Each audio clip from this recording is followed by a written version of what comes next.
Now I want to show you the secondary crushing. Just now is the primary crushing. It is a mobile jaw crusher. The secondary crushing is the mobile cone crusher.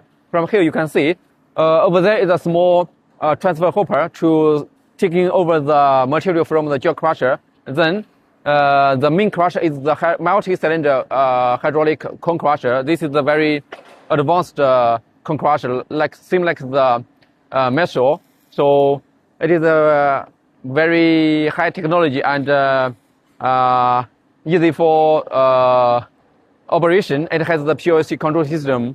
So the crushing, the aggregate from this cone crusher is very beautiful. It has the high percent of cubic shape.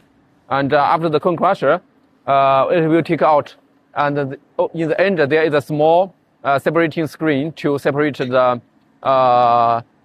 different the aggregate size.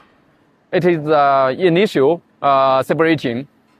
This one also we equipped with the Deutz diesel engine. It is very powerful engine and very sufficient to supply all the power to all the crusher and the belt conveyor for this truck.